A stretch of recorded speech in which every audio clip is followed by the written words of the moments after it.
Rabies, പേവിഷബാധ പ്രതിരോധ പ്രവർത്തനത്തിന് അടിയന്തരമായി എടുക്കേണ്ട ചില പ്രതിരോധ മാർഗങ്ങൾ നമ്മൾ അറിഞ്ഞിരിക്കുന്നത് കുട്ടികൾക്ക് ഒരു അവബോധം സൃഷ്ടിച്ചു കൊടുക്കുക. ആദ്യമായിട്ട് ഇത് പകരുന്നത് തെരുവ് പട്ടികളിൽ നിന്നോ വളർത്തുമൃഗങ്ങളോ അവയുടെ മാന്തല് കടയിൽ നിന്ന് അവയുടെ ഉമിനീരിൽ കൂടെ രോഗമുണ്ടെങ്കിൽ അവയുടെ ഉമിനീരിൽ കൂടിയാണ് ഇത് നമ്മളിൽ കടക്കുന്നത്. ഇത് കുരങ്ങിൽ നിന്നും ഒക്കെ മറ്റു മൃഗങ്ങളിൽ നിന്നും ഒക്കെ മൃഗങ്ങളിൽ നിന്നുള്ള കടിയോ മാന്തലോ ഏറ്റാൽ അവയുടെ ഉമിനീരിൽ നിന്നാണ് ഇത് സാധാരണ നമ്മുടെ ശരീരത്തേക്ക് കടക്കാറുള്ളത്. കടിയോ മാന്തലോ ഏറ്റാൽ കുത്തിവെപ്പിനെ ഭയന്ന് കുട്ടികൾ ഇത് വീട്ടിൽ പറയാതിരിക്കരുത്. ആദ്യം തന്നെ ഒരു കടിയോ മാന്തലോ വന്നാൽ ഉമിനീര് അകത്ത് പ്രവേശിച്ചാൽ രോഗം വരണമെന്നില്ല. രോഗമുണ്ടെങ്കിൽ അത് വരാതിരിക്കാൻ വേണ്ടിയാണ് നമ്മൾ കരുതലെടുക്കുന്നത്. ഒന്നാമത്തെ കാര്യം ഇത് വീട്ടിൽ അറിയിക്കുക.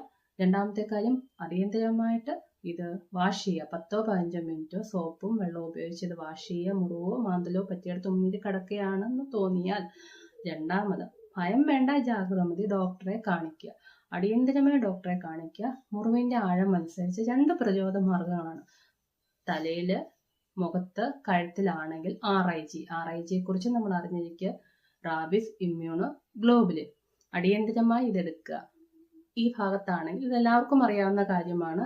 റാബിസ് വാക്സിനെ കുറിച്ചും റാബിസ് ഇമ്മ്യൂണോ ഗ്ലോബുലിനെ കുറിച്ചും. റാബിസ് ഇമ്മ്യൂണോ ഗ്ലോബുലിൻ ഈ RIG എന്ന് പറയുന്നത് കടിയേറ്റ് 24-72 മണിക്കൂറുകൾക്കുള്ളിലാണ് ഇതെടുക്കേണ്ടത്.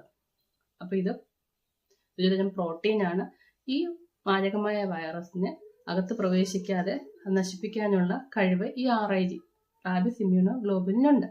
അതുപോലെ ദീർഘകാല പ്രതിരോധ ശേഷിയാണ് റാബിസ് വാക്സിൻ നമ്മുടെ ശരീരത്തിന് നൽകുന്നത്. അത് കൃത്യമായ ഡോസുകൾ പൂർണ്ണമായും എടുത്തിരിക്കണം. ഡോക്ടറുടെ നിർദ്ദേശപ്രകാരം മാത്രം.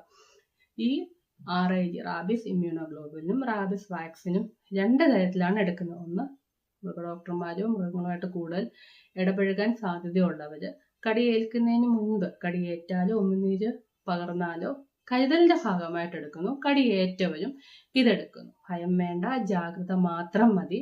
3 കാര്യങ്ങൾ കൃത്യമായിട്ട് ഓർക്കുക. സോപ്പ്, വെള്ളം ഉപയോഗിച്ച് വൃത്തിയായിട്ട് കഴുകുക. കടി ഗുരുതരമാണെങ്കിൽ RIGയെ കുറിച്ചും നമ്മൾ അറിഞ്ഞിരിക്കുക. Rabies immuno globulin. അതിനുശേഷം കൃത്യമായ ഇടവേളകൾ, അടിയന്തരമായിട്ട് എടുക്കുന്നതാണ് RIG. കൃത്യമായിട്ടുള്ള ഇടവേളകളിൽ ഡോസ് കൃത്യമായിട്ട് റാബിസ് വാക്സിനും എടുക്കുക. ഈ 3 കാര്യങ്ങളും എൻ്റെ കൊച്ചു കൂട്ടുകാർക്ക്, അനിയന്മാർക്ക്, അനിയത്തിമാർക്ക് എൻ്റെ കുട്ടികൾ പറഞ്ഞു കൊടുക്കുക.